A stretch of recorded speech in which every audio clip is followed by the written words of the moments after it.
Cypress নাকি খুব তাড়াতাড়ি সেনজেনভুক্ত হতে যাচ্ছে এমন মুখরোচক বিজ্ঞাপনে আপনিও কি বিভ্রান্ত হচ্ছেন? কিন্তু ইউরোপের এই দ্বীপরাষ্ট্রটি সত্যিই কি সেনজেনভুক্ত হওয়ার যোগ্য, নাকি এর পেছনে লুকিয়ে আছে এক কঠিন বাস্তবতা? একটি দেশ সেনজেনভুক্ত হলে তার নাগরিক ও ভিসাভিত্তিক বাসিন্দারা কোনো ইমিগ্রেশন বা সীমান্ত বাধা ছাড়াই সেনজেনভুক্ত ২৯টি দেশে অবাধে যাতায়াত করতে পারেন। তবে এর জন্য প্রধান শর্ত হল শক্তিশালী বাহ্যিক সীমান্ত নিরাপত্তা, অপরাধ দমনে ইউরোপীয় ইউনিয়নের সাথে তথ্য আদান প্রদান এবং সেনজেন ইনফরমেশন সিস্টেমের সঠিক প্রয়োগ। সাইপ্রাস ২০২৩ সালে সেনজেন ইনফরমেশন সিস্টেমে যুক্ত হলেও পূর্ণাঙ্গ সেনজেন সদস্য হওয়া থেকে এখনো অনেক দূরে।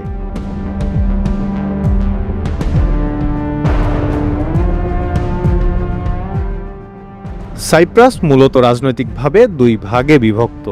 একদিকে দক্ষিণ সাইপ্রাস, যে অঞ্চলটি আন্তর্জাতিকভাবে স্বীকৃত এবং ইইউ সদস্য। অন্যদিকে উত্তর সাইপ্রাস, মূলত তুর্কি নিয়ন্ত্রিত অঞ্চল, যা আন্তর্জাতিকভাবে স্বীকৃত নয়। এই দুই অংশের মাঝে রয়েছে প্রায় ১৮০ কিলোমিটার দীর্ঘ গ্রিন লাইন বা ইউএন বাফার জোন। সেনজেন নিয়ম অনুযায়ী সীমান্ত পুরোপুরি সুরক্ষিত থাকতে হবে, অথচ সাইপ্রাস সরকার তাদের ভৌগোলিক সীমানার এক বড় অংশের ওপর নিজেরাই নিয়ন্ত্রণ রাখতে পারে না। এই অমীমাংসিত সীমান্ত সংকট সমাধান ছাড়া ইউরোপীয় ইউনিয়ন সাইপ্রাসকে পূর্ণাঙ্গ সেনজেন ভুক্তির ঝুঁকি কি কখনো নেবে?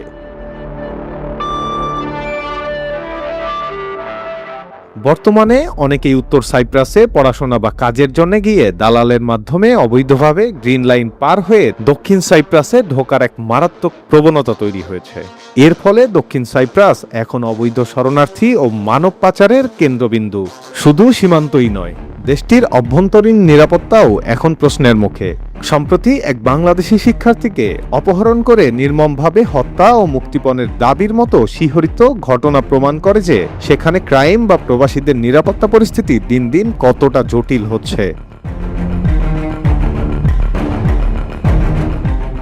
যে দেশ নিজের সীমানার ১৮০ কিলোমিটার দীর্ঘ পয়েন্ট পুরোপুরি নিয়ন্ত্রণ করতে পারছে না, যে দেশে অহরহ অবৈধ অনুপ্রবেশ আর মানব পাচারের মতো ঘটনা ঘটছে, আর যার অভ্যন্তরীণ নিরাপত্তা ব্যবস্থাও এক প্রকার কাঠগড়ায়, সেনজেনভুক্ত বাকি দেশগুলো কি সত্যি এমন একটি দেশকে এত সহজেই সেনজেনভুক্ত করতে চাইবে?